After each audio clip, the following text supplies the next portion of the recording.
Bismillahirrahmanirrahim. Hello everyone and welcome back to our DIY 3D printer series. And in this video I'm going to show you that which gantries we are going to use for our DIY 3D printer and what components are necessary to join these gantries with our 3D printer frame. So let me show you first the gantries. So here you can see these gantries. These are the aluminum cladding sheets and the thickness is 4 mm. This is for x-axis. This gantry is for x-axis and these two gantries are for z-axis. You can see the two z-axis gantries and this is for y-axis. So the heat bed will be attached on this gantry, and after that, to join these gantries with our frame, we are going to use POMV wheels for 2020 aluminum profile. So here you can see the POMV wheels. So these are the wheels that we are going to use. After that, you can see here these are M5 self-locking nuts. You can see the rubber inside these nuts. So we are going to use these nuts here. After that, you can see these are the aluminum spacers. These are normal spacers and the length is 8 mm and these are for M5 screws. And after that you can see here these are the eccentric spacers for M5 screws, and here these are M5 screws with the 30 mm length. So we are going to use 13 POMV wheels, and for that 13 wheels we are going to use 13 screws and 13 nuts and 8 normal spacers and 5 eccentric spacers. So let me tell you why we use eccentric spacer and normal spacer in gantries.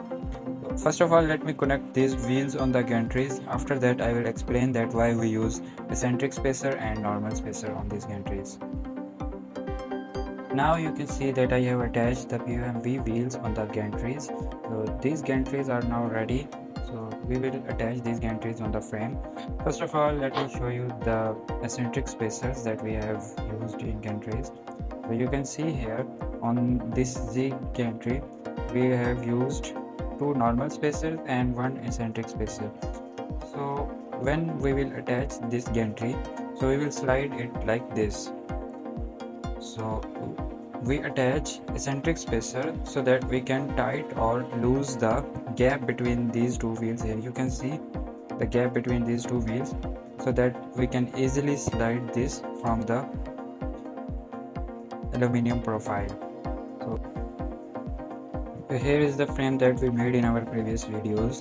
So before attaching gantries on Z-axis, firstly I have attached these NEMA 17 motors.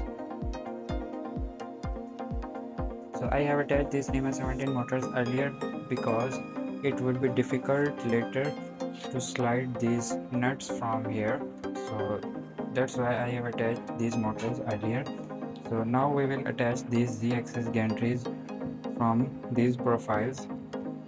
So to attach these gantries, we will just slide these gantries from here like this. You can see here we will slide these gantries here. So similarly on the other side we will do the same. As you can see here, it is easily attached on the Z-axis profile, but by rotating you can feel the resistance, because you can see that it's not going easily down, it has some resistance. So to avoid this resistance we will lose a little bit eccentric screw. So for that we will use this key.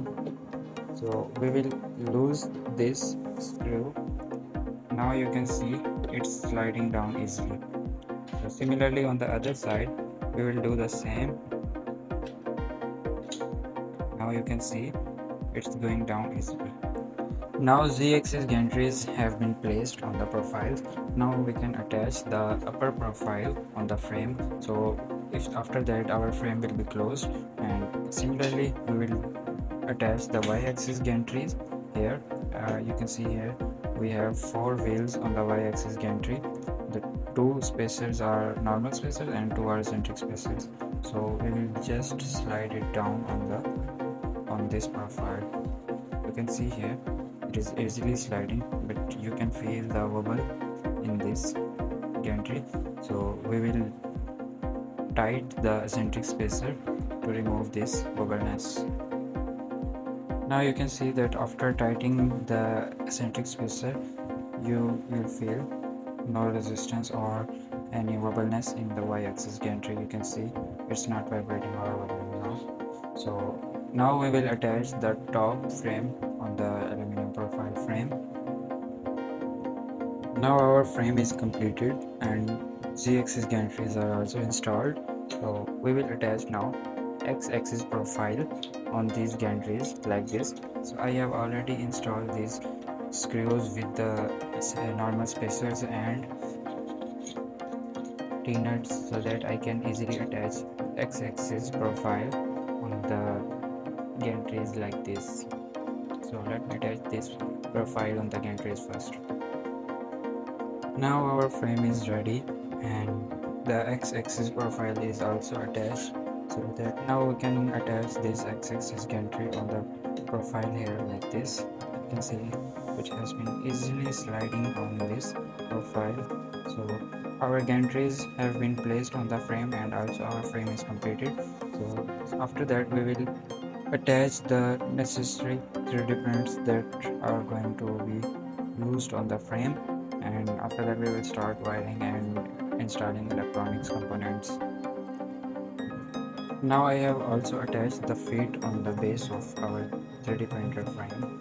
So the frame is completed now. Now we will start attaching motors and wiring on this 3D printer, and after that we will attach the belt on the gantries and we will check the alignment of the printer. The last part of our today's video will be attaching this lead screw rods on the Z-axis NEMA 17 motors, and these are the brass nut sports that we are going to use. So let me attach this on the NEMA 17 motors. You can see here on the back side. So we will attach the lead screw rods here, and after that we will attach the brass nut sports and the top lead screw sport here. So let me attach this first. Now the lead screw rods on the Z-axis are also attached. So now you can check by rotating these rods. Our X-axis rod will be moved upward and downward in the Z-axis. So you can see here we have attached this brass nut sport on the middle, or you can see eccentric spacer wheel, and this is the sport here that is supporting the top side of this lead screw rod, and at the bottom it is attached to the NEMA 17 motor. This is how we have attached the lead screw rod on the Z-axis, and now our frame will be looking like this.